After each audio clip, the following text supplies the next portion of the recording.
शहर आई देहाती बहू। हाल ही में रोहन की शादी निर्मला नाम की लड़की से हुई थी। निर्मला गांव की लड़की थी। रोहन के पिता और निर्मला के पिता दोनों बचपन के दोस्त थे। उन्होंने बचपन में ही एक दूसरे से वादा कर लिया था कि दोनों बच्चों के बड़े होते ही उनकी शादी करवा देंगे। इसलिए वादे के अनुसार रोहन के पिता निर्मला को अपनी बहू बनाकर घर ले आते हैं। निर्मला अपने साथ अपनी गाय भी लेकर आ जाती है और उसे घर के आंगन में बांध देती है। अरे ये क्या माँ, भाभी तो गाय भी लेकर आई है हमारे घर में। अभी घर में गाय बंधी देखकर आस पड़ोस के लोग तो हमारा मजाक उड़ाएंगे ना। हाँ बेटा, तू ठीक कहती है, लेकिन क्या करूं मैं, तू तो जानती है तेरे पिता किसी की नहीं सुनते। अरे ये क्या निर्मला, तुम अपने साथ गाय क्यों लेकर आई हो? आपके शहर में पैकेट वाला मिलावटी दूध मिलता है ना, लेकिन मुझे तो रोज ताजा दूध पीने की आदत है। गाय लाकर मैंने ना बहुत अच्छा किया है। अब हम सब रोज ना गाय का ताजा ताजा दूध पियेंगे। अरे ये सब तो ठीक है, लेकिन तुम ध्यान रखना कि तुम्हारी गाय की वजह से आस पड़ोस के लोगों को कोई तकलीफ ना हो। हाँ हाँ, मैं सब देख लूंगी, आप चिंता ना करें। कुछ दिन बीत जाते हैं। फिर एक दिन, चल बहू, आज हमें बाजार से सब्जी खरीदने जाना है। उसके बाद सुनीता निर्मला को बाजार में ले जाती है। सब्जी के महंगे दाम देखकर निर्मला के तो होश उड़ जाते हैं। ये क्या माँ जी, 1000 रुपए की सब्जी, ये तो बहुत ही ज्यादा है। अब क्या करे बहू, शहर का तो यही हाल है। ना ना ना, मैं इस तरह पैसों की बर्बादी बर्दाश्त नहीं कर सकती। अब से ना हम इस बाजार से सब्जी नहीं खरीदेंगे। यहाँ फिर अगले दिन निर्मला घर के आंगन की मिट्टी खोद कर वहाँ तरह तरह की सब्जियां लगा देती है। अरे काव्या, तेरी भाभी तो बहुत अजीब है। उसने तेरे पूरे आंगन को खेत बना कर रख दिया। मेरी समझ में नहीं आता, तुम लोग इस लड़की को कहाँ से पकड़ कर लाए हो? अरे सब मेरे पिताजी का किया धरा है। सालों पहले अपने दोस्त से किए वादे के चलते उन्होंने उस गवार को हमारे गले बांध दिया। अरे तेरी भाभी सच में एक नंबर की गंवार है। उसे तो ढंग के कपड़े पहनने तक नहीं आते, ऊपर से उसने तेरे घर को गांव का तबेला बनाकर रख दिया है। उन औरतों की बातें सुनकर काव्या को बहुत बुरा लगता है। फिर वो अपने भाई रोहन से इस बात की शिकायत करने लगती है।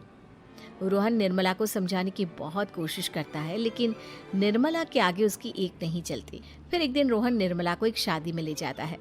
सभी मेहमान खाना खाने में व्यस्त थे। उधर रोहन भी अपने दोस्तों से गप्पे लड़ाने लगता है। तभी निर्मला तंदूरी चिकन के स्टॉल से ढेर सारे लेग पीस उठाकर अपने पर्स में डालना शुरू कर देती है। घर जाने के बाद इसे फ्रिज में रख दूंगी और कल सुबह मैं चीज सिखाऊंगी। फिर खाना खाने के बाद दोनों पति पत्नी वहां से जाने लगते हैं, लेकिन तभी दुल्हन का भाई उन्हें रोक लेता है। अरे ये सब क्या है? मैंने यहाँ खाना खाने के लिए सबको बुलाया था, खाना चोरी करने के लिए नहीं। तुमने पर्स में जो चिकन के लेग पीस छुपा रखे ना, चलो बाहर निकालो उन्हें। दुल्हन का भाई फौरन निर्मला से पर्स छीनकर सारे लेग पीस बाहर निकाल लेता है। मैंने इतना खर्चा करके खाने पीने का इंतजाम किया है और तुम हो कि यहाँ से खाना चोरी करके ले जा रही हो? शर्म आनी चाहिए तुम्हें। वहाँ मौजूद सभी लोग निर्मला को भला बुरा कहने लगते हैं। अपनी बेइज्जती होते देख रोहन दुल्हन के भाई से माफी मांगकर निर्मला को घर ले आता है। निर्मला, आज तुमने सबके सामने मेरी नाक कटवा दी। आखिर तुम्हें चिकन के पीस चुराने की जरूरत क्या थी? मुझे माफ कर दीजिए रोहन जी। दरअसल ना, हमारे गांव में जब भी शादी होती थी तब मैं और मेरी सहेलियां इसी तरह शादी से ढेर सारा खाना लेकर आते थे। मुझे नहीं पता था कि मेरी इस गलती से आपकी इतनी बेइज्जती हो जाएगी। मुझे माफ कर दीजिए, आज के बाद ऐसी गलती कभी ना करेंगे। इतना कहकर निर्मला रोने लगती है।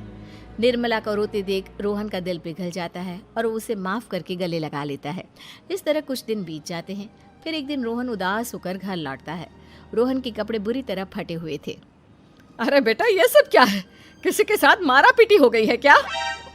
नहीं माँ, आज हमारी जिंदगी का सबसे बुरा दिन है।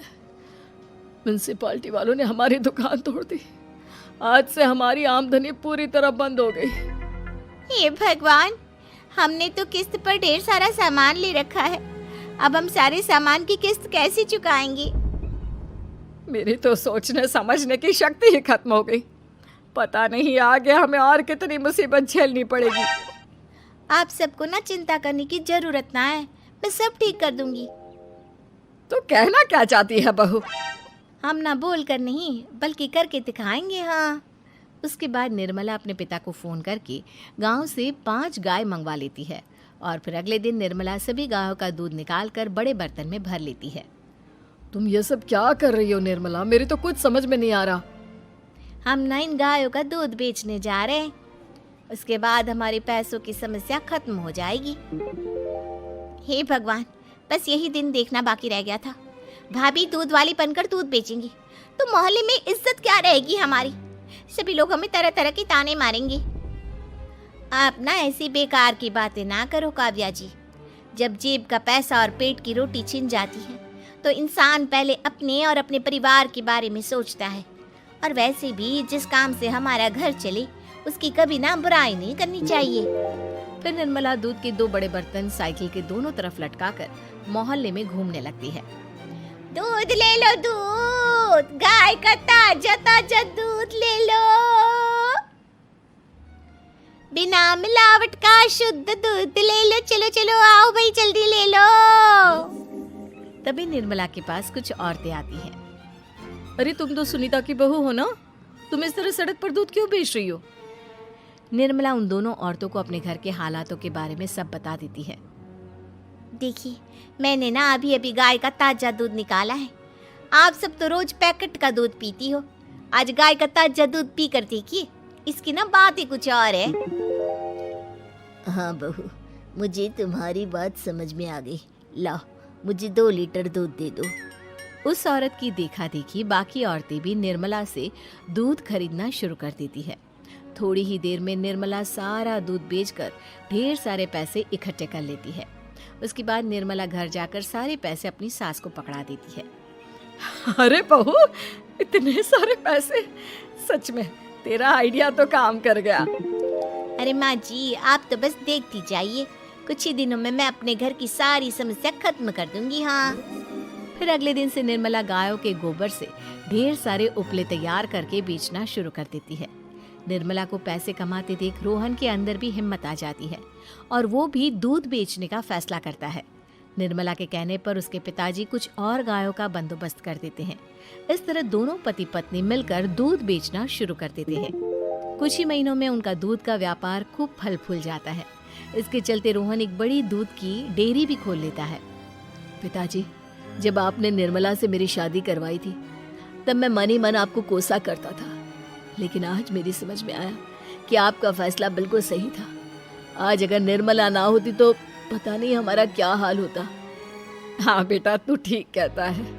हमारी बहू ने तो हमें उजड़ने से बचा लिया। भगवान ऐसी बहू सबको दे।